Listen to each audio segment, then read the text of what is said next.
রুহুল আমিন জয়পুরহাটের স্বেচ্ছাসেবী এক তরুণ, যার উদ্যোগে এগিয়ে যাচ্ছে জাতীয় খেলা কাবাডি। তার হাত ধরেই আন্তর্জাতিক অঙ্গনে সাফল্য পাচ্ছেন নারী খেলোয়াড়রা। জয়পুরহাট থেকে আল মামুনের তথ্যচিত্রে ডেস্ক রিপোর্ট। কিছু মানুষ নিভৃতিতে ছড়ায় আলো, কোনো দাবি নেই কোনো ক্লান্তি। আপন মহিমায় দেশের দায়িত্ব নিঃস্বার্থভাবে তুলে নেন নিজ কাঁধে। তেমনই এক স্বপ্নবাজ তরুণ রুহুল আমিন, যার কারণে এখন প্রতিদিন বিকেল হলেই প্রাণ ফিরে পায় জয়পুরহাট সার্কিট হাউস মাঠ। জমে ওঠে কাবাডি প্রশিক্ষণের ব্যস্ত আসর। জয়পুরহাট তেঘর বালিকা উচ্চ বিদ্যালয়ের শিক্ষার্থী রাশেদা আক্তার নিয়মিত অনুশীলন করে তিনি জায়গা করে নিয়েছেন আন্তর্জাতিক মঞ্চে। আমাদের বাহরাইনে একটা গেম হয়, তো ওখানে আমরা ব্রোঞ্জ লাভ করছিলাম। তো এত কিছুর পিছনে একটাই বলতে চাই যে এই খেলার পিছনে, এত কিছু লাভ করার পিছনে আমাদের মোহাম্মদ রুহুল আমিন এর অবদান রয়েছে। রাশেদার মতোই জেলার বিভিন্ন শিক্ষা প্রতিষ্ঠানের 30 থেকে 40 জন শিক্ষার্থী প্রতিদিন এই মাঠে ঘাম ঝরান। বিনা পারিশ্রমিকে তাদের প্রশিক্ষণ দিয়ে যাচ্ছেন রুহুল আমিন। আমরাও চাই এখান থেকে ভালো প্রশিক্ষণ নিয়ে উচ্চ লেভেলে গিয়ে দেশের জন্য কোনো পদক নিয়ে আসতে। সরকার থেকে কোনো সাহায্য সহযোগিতা হতো তাহলে আমাদের ক্ষেত্রেও একটু সুবিধা হতো এবং আমরা আরও ভালো খেলার দিকে উন্নত হতে পারতাম। আমরা 2023 সালে ইন্টার স্কুল ন্যাশনাল চ্যাম্পিয়ন হয়েছিলাম এবং আমরা জয়পুরহাট জেলা আমাদের কোচের মাধ্যমে আমরা এখানে প্র্যাকটিস করে থাকি। আমাদের জীবনের লক্ষ্য আমরা বড় কিছু হতে চাই। ইনজুরির কারণে খেলোয়াড়ি জীবনের ইতি টানলেও থেমে থাকেননি তিনি। নিজের অপূর্ণ স্বপ্ন থেকেই আজ তিনি গড়ে তুলেছেন নতুন প্রজন্মকে। আমি জেলা টিমে খেলার সময় একটা ইনজুরির কারণে আমি জাতীয় পর্যায়ে যেতে পারিনি। বিনা পারিশ্রমিকে আমি জয়পুরহাট জেলা কাবাডি একাডেমির নিজেই একজন প্রতিষ্ঠাতা হই। সাবেক ক্রীড়া সংগঠক বা সাবেক জেলা ক্রীড়া সংস্থার সেক্রেটারি আমাদের লেবু স্যার, এবং আমি এই যে বিনা পারিশ্রমিকে আমি যে প্লেয়ারগুলোকে প্র্যাকটিস করাই, তাদের আমার একটা লক্ষ্য যে তারা এখান থেকে প্র্যাকটিস করে ভালো পর্যায়ে যাবে এবং জাতীয় পর্যায়ে খেলার জন্য তাদেরকে আমি তৈরি করেছি।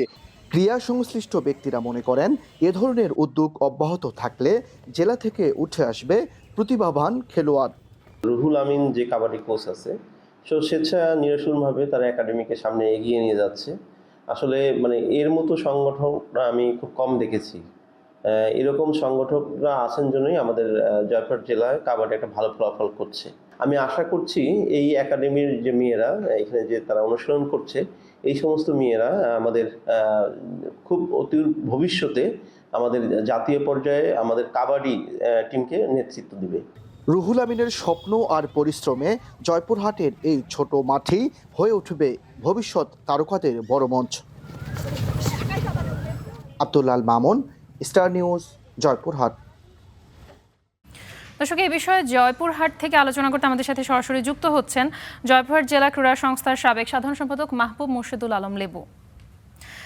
জনাব মাহবুব, রুহুল আমিনের এই স্বেচ্ছাসেবী উদ্যোগ দীর্ঘমেয়াদী এবং একই সাথে টেকসই করতে আপনার কি ধরনের সহায়তা প্রয়োজন বলে মনে করছেন, এবং একই সাথে জানতে চাই যে গ্রাম এবং জেলা পর্যায়ে এমন উদ্যোগ থাকা সত্ত্বেও কেন আসলে জাতীয় পর্যায়ে কাবাডির বিকাশ এখনো সীমাবদ্ধ? মূল বাধাগুলো আসলে এখানে কি? ধন্যবাদ। আসলে কাবাডি হলো জাতীয় খেলা। এটা বাংলাদেশের প্রতিনিধিত্ব করে থাকে বাংলাদেশ কাবাডি ফেডারেশন।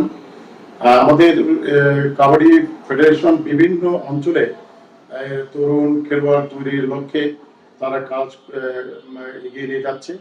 পাশাপাশি আমার জয়পুরহাটে রুহুল আমিন নামে একটি কোচ, কাবাডি প্রাক্তন খেলোয়াড়ের কোচ, সে একক উদ্যোগেই সে এখানে পরিচালনা করে আসছে প্রশিক্ষণ মেয়েদের, এবং আমরা যতটা পারি পৃষ্ঠপোষকতা সামান্য করে যাচ্ছে। এই পৃষ্ঠপোষকতা বড়ই অভাব। যদি পর্যাপ্ত পৃষ্ঠপোষকতা হয় তাহলে বাংলাদেশের প্রত্যেক অঞ্চলে জাতীয় খেলার সম্ভাবনায় খেলোয়াড় তৈরি হবে, আমি বিশ্বাস করি। জনাব মাহবুব, এই ধরনের স্থানীয় উদ্যোগগুলোকে জাতীয় ক্রীড়ানীতির সঙ্গে কিভাবে যুক্ত করা যায় যাতে দেশব্যাপী আমাদের জাতীয় খেলার উন্নয়ন আরো দ্রুত হয়? ধন্যবাদ। এই সমস্ত খেলা অবশ্যই কাবাডি ফেডারেশন, বর্তমান বাংলাদেশ সরকার যথেষ্ট ভূমিকা রেখেছে ক্রীড়াঙ্গনের প্রতি। আশা করব কাবাডি যেহেতু জাতীয় খেলা, সরাসরি বিভিন্ন অঞ্চলে বিভিন্ন জেলাতে প্রতিনিধিত্ব করতে হবে এবং মনিটরিং করতে হবে। মনিটরিং এর মাধ্যমে সেখানে প্রশিক্ষণ নিয়মিত হচ্ছে কিনা, তার খেলোয়াড় তৈরি হচ্ছে, প্রশিক্ষণ নিচ্ছে কিনা, পৃষ্ঠপোষকতা সহ প্রতিনিধিত্ব করতে হবে এবং সরাসরি মনিটরিং করলে অবশ্যই এই কাবাডি খেলা একদিন আমাদের বাংলাদেশে বিদেশের মাটিতে সুনাম বয়ে আনবে। ধন্যবাদ আপনাকে।